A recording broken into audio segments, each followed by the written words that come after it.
A new CNN poll spells trouble for the Democrats, showing a slew of GOP candidates beating Biden in 2024. In fact, the only one trailing Biden in this general election, according to the CNN poll, is our next guest. So how does he plan to prove his electability to the voters? Presidential hopeful Vivek Ramaswamy joins us now. Vivek, it's so good to have you here. It's good to see you, Ansley. Great to be here. So much. We have to use this microphone as well because the crowd is so electric today. So what is your reaction to that? Nikki Haley did the best when it is a race against Biden. I'll show Okay. you. Yeah, so basically, most people even in this room and across the country in the Republican base didn't know who I was 6 months ago. Now when you look across the country, many Democrats haven't yet heard of me. I am confident that when I am the nominee, we will be best positioned to win this election in a landslide. And the reason why is, you look at our donor base. We have 100,000 unique donors, over 100,000 already. 40% of them are first-time ever donors to the GOP of any kind, compared to 2% for normal Republican candidates. That says we're bringing people, young and old, black and white, along with us. And my approach to this campaign is no city left behind, no state left behind, no American left behind. That's what it means to put America first. And so I'm confident not only will that deliver us success in the primary, but when I'm the nominee, we will unite this country with a Reagan 1980-style landslide election. And I'm enjoying introducing myself to the people. When you were eating the cinnamon roll, a lady asked you how many burpees would you have to do to burn off that whole cinnamon roll. We saw you do that on social media. We also saw you play tennis. I don't know if you were watching the Open last night, but when Coco Gauff was playing, her match was interrupted. Yes. Because these climate protesters were gluing their feet to Arthur Ashe Stadium, to the cement floor, and yelling during her match. What's your reaction to that? My reaction is young people in this country are so hungry for a cause. They are starved for purpose and meaning. And so when you lose faith and when you lose patriotism, you start bending the knee to new religions like the climate religion instead. I stand by what I said at the debate stage. The climate change agenda is a hoax. More people are dying of bad climate policies than they are of climate change itself. And we have to be clear that, you know what? The climate disaster death rate is down by 98% because of more use of fossil fuels, not less. And so I ask what advances American prosperity, not what emits carbon or not into the atmosphere. That is the wrong question to ask. And I feel sad for young people who are so starved for purpose and meaning that they're turning to this new cult instead of actually just asking what it means to be an American. That's how we win and dilute these agendas to irrelevance, Ainsley. All right, Vivek, I want to open up to audience questions. Tell me your name. Lori Stiles. Okay, and Lori, we were talking earlier. You have a question for Vivek. I do. I am a parent in Johnston, running for school board just because I think that, everyday Americans have to step up. Yes. We just need everyday patriots to do that.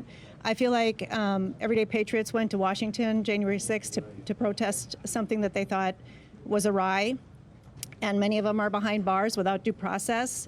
Yet we have people like Hunter Biden, even Joe Biden, doing treasonous things, and it's just a two-tiered system of justice. What are you going to do about that? Yes. The two-tiered justice system. So we're going to first fix that by ensuring one standard of justice. Anybody who has been a victim of a politically motivated persecution through prosecution will get a pardon on day one, including peaceful January 6th protesters. And in addition, I have a clear plan to shut down the FBI. This is not just a slogan. We have a clear plan. The 15,000 frontline agents will be reassigned to the U.S. Marshals or to the DEA or other agencies that haven't been corrupted.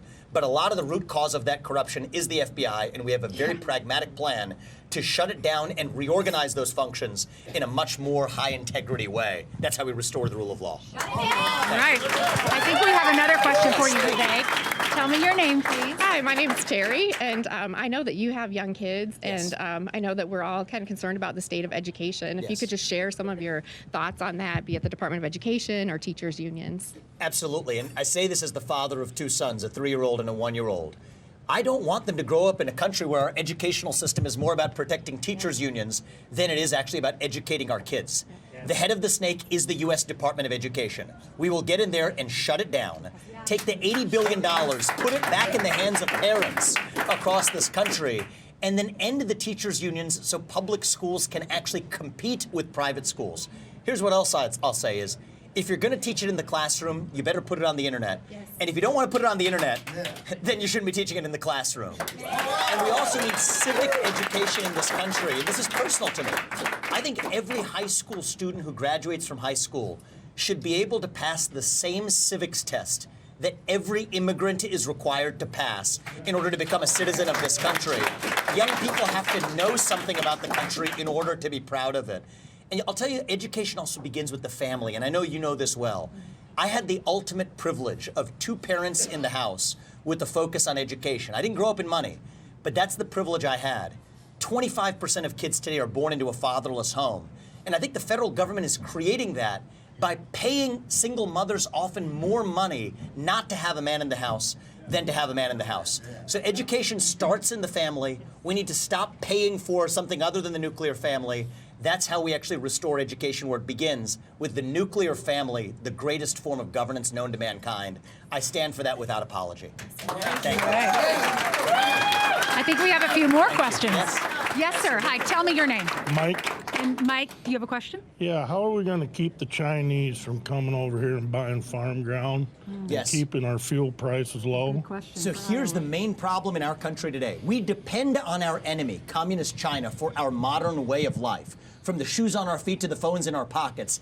That was never the case with the USSR. So we need to wake up to that unique challenge today. I've said that we will ban the CCP or its affiliates from buying land in this country, from donating to universities in this country.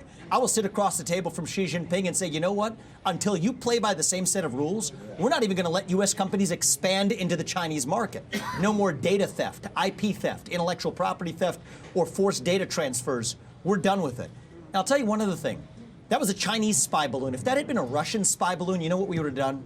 We'd have shot it down in an instant and ratcheted up sanctions. We didn't do it for China because we're scared. I refuse to be scared any longer, but that means we have to reduce and cut our dependence on China, cut our addiction to the fentanyl that they're pumping across our southern border, to the financial fentanyl in the form of our national debt. We have to be willing to say we're declaring independence from China. That's the Declaration of Independence that Thomas Jefferson would have signed. By the way, he was 33 when he signed the Declaration of Independence as a young man. Well, as the youngest president ever, if elected, I will declare independence from China. That's the real Declaration of Independence. What about the ground they already bought here? What about the ground that they already own here? How do we get... So I think forced divestment has to be an answer. We cannot be in a country where our kids and our grandkids are growing up to be a bunch of Chinese serfs. I refuse to stand by and watch that happen. So until China plays by truly the same set of rules, we have to be willing to economically cut the cord. Land ownership is a big part of that, and I will act accordingly. Great question, my man. Thank you so much. It's good seeing you. Vivek, it's very nice of you to stop by for Fox and Friends. I know all of these fine folks appreciate it too. So we wish you all the best, Vivek. Thank you, guys. Thank you. I appreciate you guys. Thank you. Steve, Brian, back to you. I'm Steve Ducey. I'm Brian Kilmeade. And I'm Ainsley Earhart. And click here to subscribe to the Fox News YouTube page to catch our hottest interviews and most compelling analysis.